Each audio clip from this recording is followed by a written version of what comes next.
Okay, problem number 24.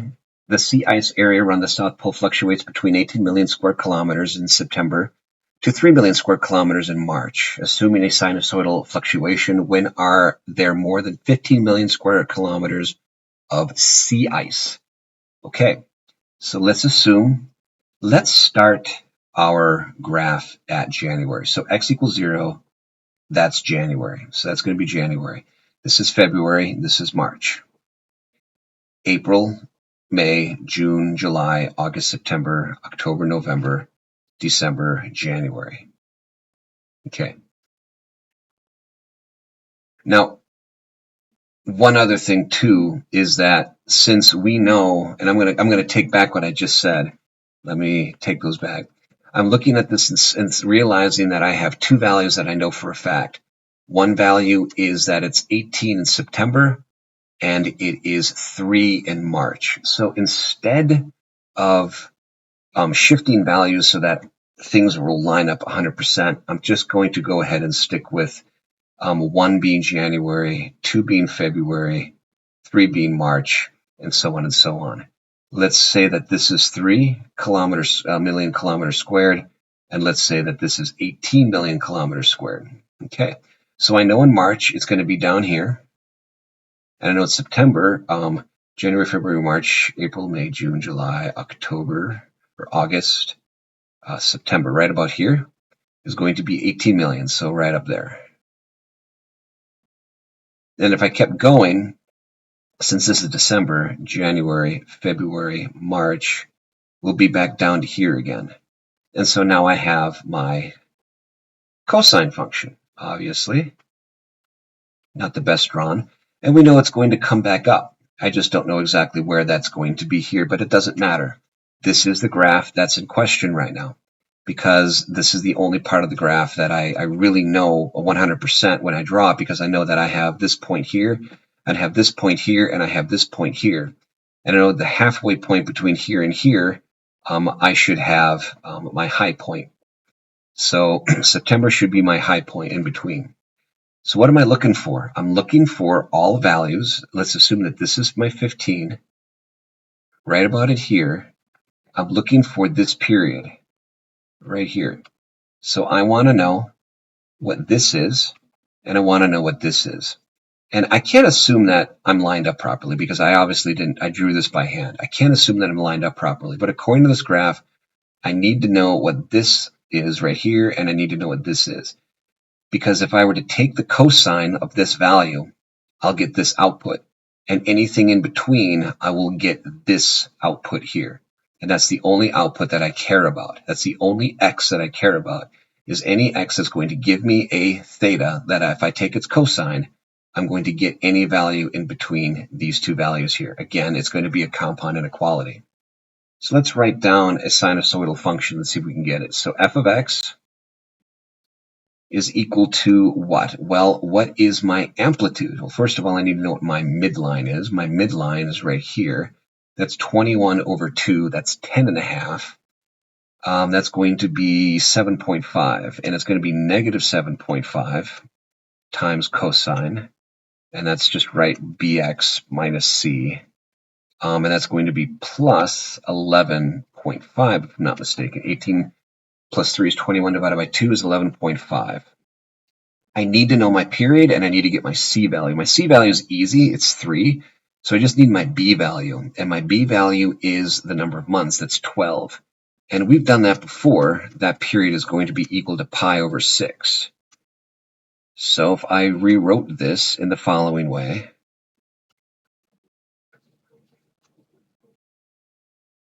we have our sinusoidal function. Not bad. I could put an extra one there. Now we need to answer the following question. When is this above 15? All right, well then we are going to rewrite this as negative 7.5 cosine of pi over 6, x minus 3, plus 11.5, and that is going to be greater than 15.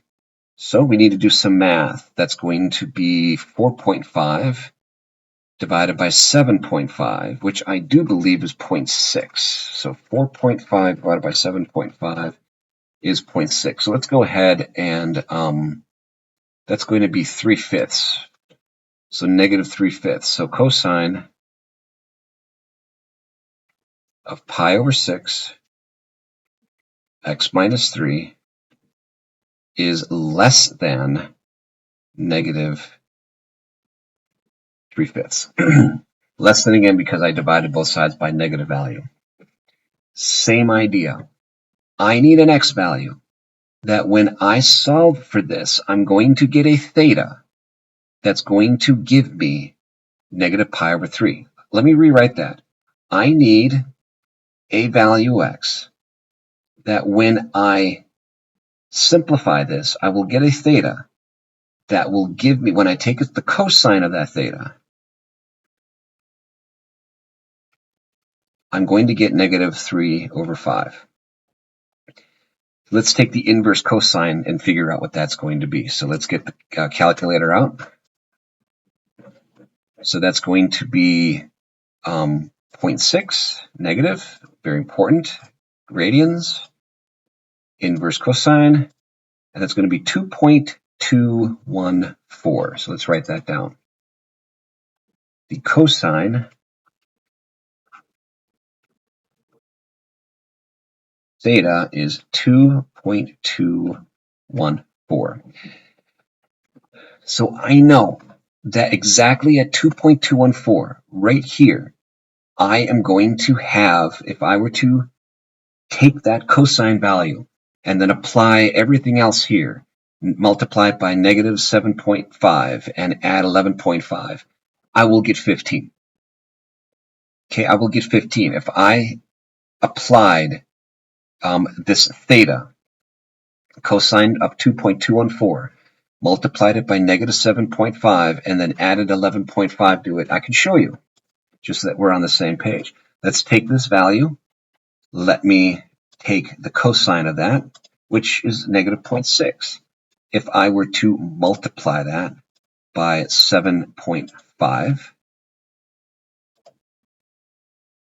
and then obviously that's supposed to be a positive 4.5, plus 11.5 is 15. So it works out. This value right here, 2.214, corresponds to this point right here. This point right here. And if I plugged in 2.214 for my theta, I will get this point. But it's not just this point that I'm interested in. I'm also interested in this point. And I know that the point here to here is equidistant from here to here. This is 2 pi. And so I can rewrite this line here in the following way. 2.214, which is this point right here, is going to be less than pi over 6, x minus 3, is going to be less than this point right here, which is 2 pi minus 2.214. This value has already been written as pi over 6 times x minus 3. We already made that property in order for us to get this value. So I'm just going to, instead of writing theta, because I'm not going to get anywhere with theta, I'm going to rewrite it as this because I need an x value. I need to find an x value that's going to give me my answer for this question. So now we need to bring out a calculator. And we got a lot of work ahead of us here. So let's take 2.214. Let's multiply that by 6. Let's divide that by pi. And then let's add 3. That's going to be 7.23.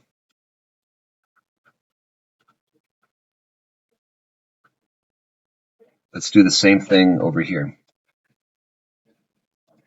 2 times pi minus 2.214 times 6 divided by pi plus 3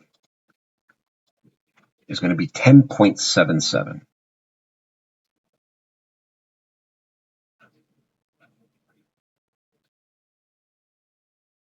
But they needed it to be in, we're looking at, to give your answers a range of dates to the nearest day. So we need the month of the day. So July is 7, but 0.23 is, we just take 0.23 multiplied by 31, and that gives me 7. So that's going to be July 7th.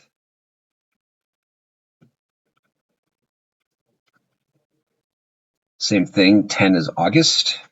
0.77 times 31 is, we'll say 24th, so August 24th. I'm sorry, October 24th.